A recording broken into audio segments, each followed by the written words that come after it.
Hello everyone, আমি শ্যামা রয়। আজ তোমাদেরকে ন্যারেশন পরিবর্তন করা শেখাবো।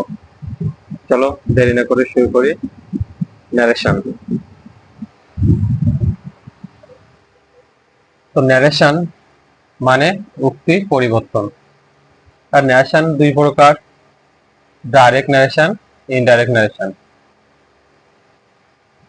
ডাইরেক্ট ন্যারেশন প্রত্যক্ষ উক্তি, ইনডাইরেক্ট ন্যারেশন হচ্ছে পরোক্ষ উক্তি। তো এখন ডাইরেক্ট ন্যারেশন বা প্রত্যক্ষ উক্তি কাকে বলে?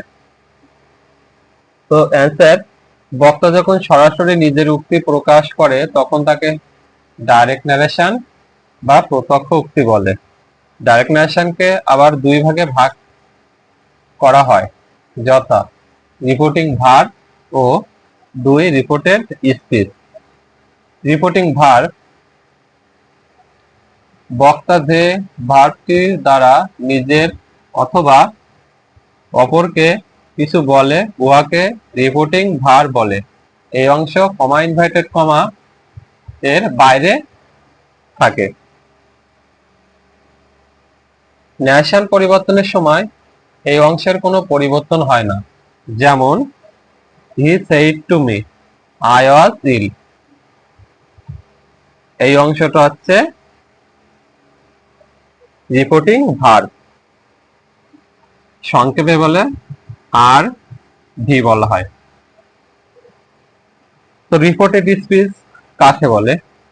রিপোর্টিং ভার্বের মাধ্যমে নিজের অথবা অপরকে যে কথাগুলো বলে উহাকে রিপোর্টেড স্পিচ বলে। এই অংশ কমা ইনভার্টেড কমা এর মধ্যে থাকে। ন্যারেশন পরিবর্তনের সময় এই অংশের জেন্ডার, পার্সন, কেস, টেন্স এবং নৈকট্য বোঝালে কিছু ওয়ার্ড এর পরিবর্তন হয়। যেমন he said to me I was ill. তো একে চেঞ্জ করলে, ইনডাইরেক্ট করলে he told me that he was ill. এইটা আমার রিপোর্টিং ভার্ব। এই যে ব্র্যাকেট কমা ইনভার্টেড কমার মধ্যে এটা হচ্ছে রিপোর্টিং স্পিচ।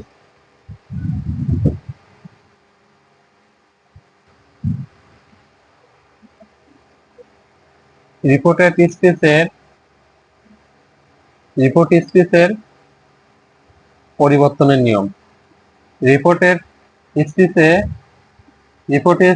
রিপোর্টেড স্পিচ অংশে first person I, me, my, we, us, our থাকলে উক্ত ফার্স্ট পার্সন রিপোর্টিং ভার্বের সাবজেক্ট অনুসারে পরিবর্তন হবে এবং পরিবর্তিত পার্সনটি যে কেসে ছিল সেই কেসে বসাতে হবে। যেমন Piya said to me I love you. তো ক্ষেত্রে আমরা একে ইনডাইরেক্ট করব। Piya told me that she, এখানে শি দিলাম আর পিয়ার জন্য পি কে ব্র্যাকেটের মধ্যে লাভ হিম। তো এখানে আমাদের আই ছিল, আইকে আমরা এই পিয়ার কাছে নিয়ে আসলাম। তো এখানে পিয়া আছে, প্রোনাউন আছে, পিয়া নাউন আছে, একে প্রোনাউনে চেঞ্জ করলাম শি আর ব্র্যাকেটের মধ্যে দিয়ে দিলাম পি। আর এটা প্রেজেন্ট ইনডিফিনিট টেন্সে আছে, তো এটাকে পাস্ট ইনডিফিনিট টেন্সে পরিবর্তন করেছি।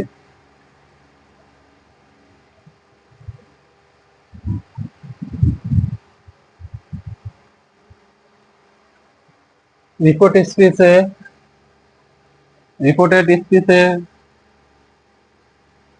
রিপোর্টেড স্পিচ অংশে সেকেন্ড পার্সন থাকলে উহার রিপোর্টিং ভার্বের অবজেক্ট অনুসারে পরিবর্তন করতে হয় এবং পরিবর্তিত রিপোর্টেড স্পিচ অংশে যে কেসে আছে সেই কেসে বসাতে হবে।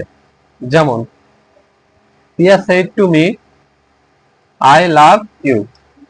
তো এখানে আমরা দেখতে পাচ্ছি এখানে আমাদের সেকেন্ড পার্সন ইউ আছে, ইউ কে আমাদের রিপোর্টিং ভার্বের অবজেক্ট অনুসারে আনতে হবে। তো এখানে আমরা দেখতে পাচ্ছি মি আমাদের এখানে অবজেক্ট আছে, তো আমরা মি কে এখানে নিয়ে আসলাম। তো ডাইরেক্ট থেকে ইনডাইরেক্ট করার সময় প্রথমে আমাদের দেখতে হবে রিপোর্টেড স্পেসটা কোন টেন্সে আছে এবং রিপোর্টিং ভার্বটি কোন টেন্সে আছে। তো আমরা দেখতে পাচ্ছি রিপোর্টিং ভার্ব ফার্স্ট টেন্সে আছে এবং রিপোর্টেড স্পিচটা প্রেজেন্ট টেন্সে আছে। তো আমরা এখানে দেখতে পাচ্ছি said to, তো নিয়মে আছে said to থাকলে told, ডাইরেক্টে ইনডাইরেক্টে told বসাতে হয়, says to থাকলে tell বসাতে হয়। তো এখানে আমরা said to আছে, আমরা told করেছি এবং মি ছিল অবজেক্ট, মি কে বসিয়ে দিয়েছিলি, এই কমা ইনভার্টেড কমা উঠে গিয়ে আমাদের কনজাংশন দ্যাট বসেছে দুটো ক্লাসকে যুক্ত করার জন্য। এখানে আই আমরা প্রথম নিয়ম বলেছি ফার্স্ট পারসন থাকলে সাবজেক্ট অনুসারে রিপোর্টিং ভার্বের সাবজেক্ট অনুসারে পরিবর্তন হবে। তো সাবজেক্ট হিসেবে এখানে দেখছি পিয়া, তো পিয়া একটা নাউন, এখানে আছে প্রোনাউন, তো পিয়াকে প্রোনাউনে কনভার্ট করেছি শি, ব্র্যাকেটের মধ্যে পিয়া দিয়ে দিছি। আর এটা প্রেজেন্ট টেন্সে ছিল, পাস্ট টেন্সে পরিবর্তন করছি, সেকেন্ড পার্সন নিউ ছিল, একে রিপোর্টিং ভার্বের অবজেক্ট অনুসারে মি করে দিয়েছি।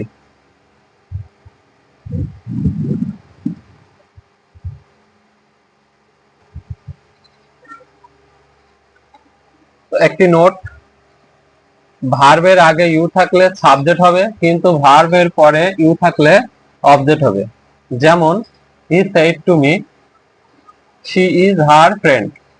তো এখানে আমাদের ফিনিট ভার্ব এটা সেইড, তো এরপরে দেখতে পাচ্ছি ইউ আছে, তো এটা এখন অবজেক্ট। তো he told you that she was her friend. তো ভিডিওটা কেমন হলো সবাইকে কমেন্ট করবে, সবাই কমেন্ট করবে এবং ভিডিওটা সবাইকে শেয়ার করে দেবে।